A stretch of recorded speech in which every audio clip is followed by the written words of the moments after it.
Engineer Dr. Lee Biwa.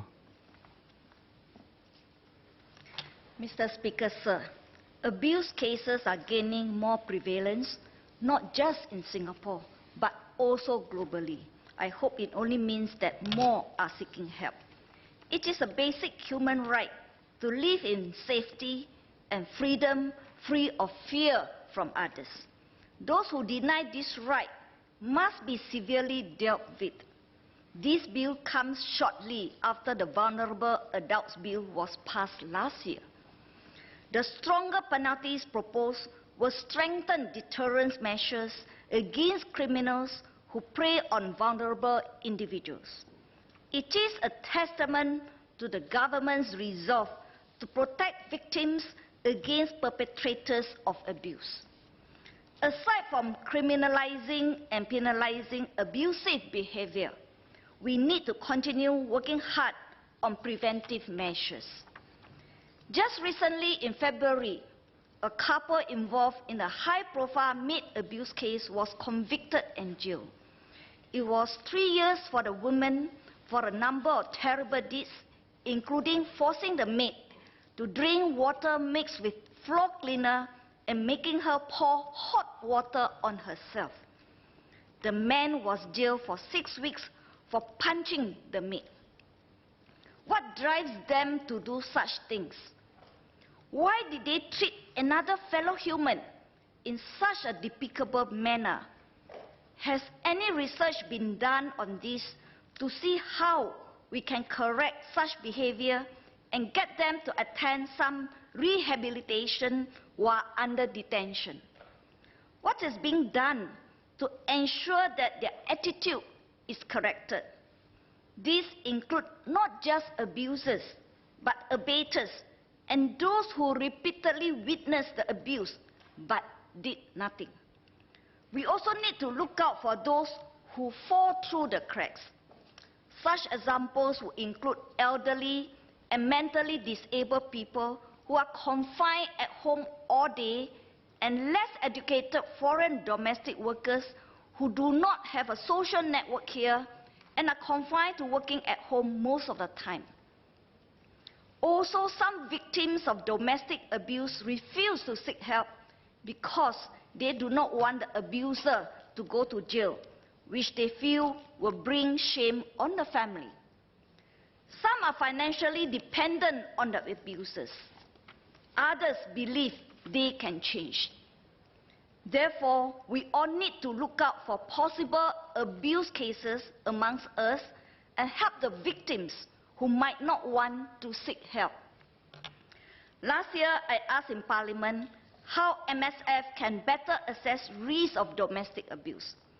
I shared that in the US, data analysis programs help to identify the risks, complementing caseworkers' judgments. Is this something we can explore with data analytics technology? Also, when people call helplines asking for help for issues like addictive behavior or family disputes, should we proactively check if there's domestic abuse? After all, these are often factors related to domestic abuse. While we are on the subject of domestic abuse, I would like to pledge my full support for the removal of marital immunity for rape.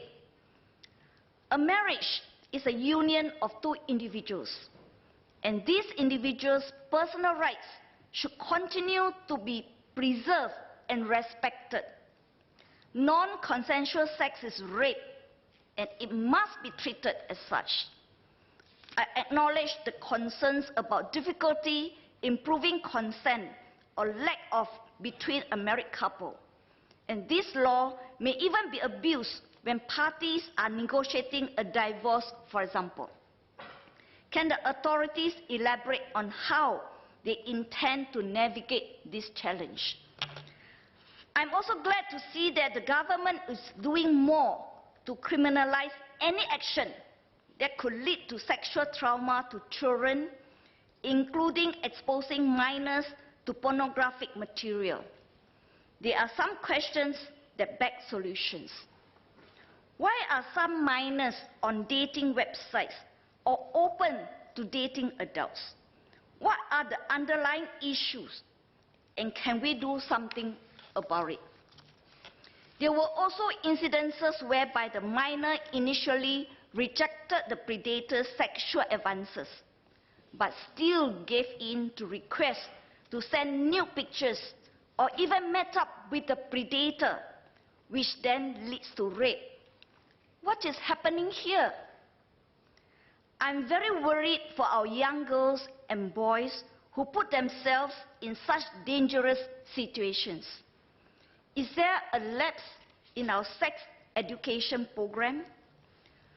A report in 2017 by the SACC, the only specialized center in Singapore serving sexual assault survivors, revealed that in 90% of the cases received on sexual abuse suffered during childhood or adolescence, the perpetrators were family members or known to the survivors. Child sex predators have taken the form of neighbors, family friends, mother's boyfriend, son, or relative of someone close.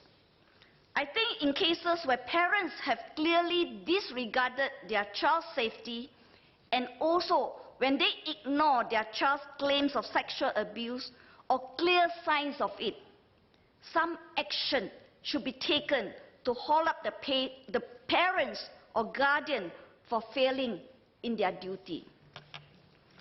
Recently, the issue of peeping toms is being covered in the media.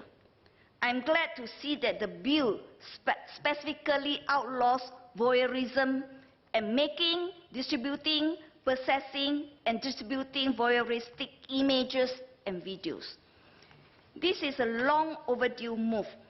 When someone has been the victim of a peeping tom, it's bad enough. But if a video taken by the peeping tom goes online, then the victim probably feels hurt all over again every time someone watches the video. As I've said in my PQs, I hope we can have a public campaign telling people it's immoral and illegal to forward or watch such videos. Whether it's peeping tom or other sexual offences, police should go all out to find the person. And the same principle should apply no matter where the crime was committed. Offenders should be dealt with strictly, and tougher action is to be taken. We should send a strong signal that we have zero tolerance for sex harassment. I support the bill. In Chinese, please. 这次修法的目的是更好地保护较脆弱的族群，让每个人都能远离恐惧，享受应有的自由。为了更接近这个理想，我有几个建议。第一，虐待弱者的人固然是丧心病狂，天理不容，但是我们在惩罚他们的同时，是否能探讨他们为什么有这种病态的心理？如何帮助他们改变这种心态？而那些知道有虐待却袖手旁观的人，也应该接受辅导，甚至惩罚。第二，许多虐待事件发生在家庭内部，警方很难察觉。我们要如何更好地察觉这类案件？如果有人打去辅导热线，说家里有人赌博成瘾，或家里有纠纷时，辅导员是否能主动询问家里是否有暴力发生？第三，关于青少年被性骚扰的事件，我们该如何教育青少年，不要跟陌生成人谈及性爱，让他们有机可乘？那些让孩子接触性罪犯，甚至知道孩子被性侵犯，却没有报警的父母，也应该接受惩罚和辅导。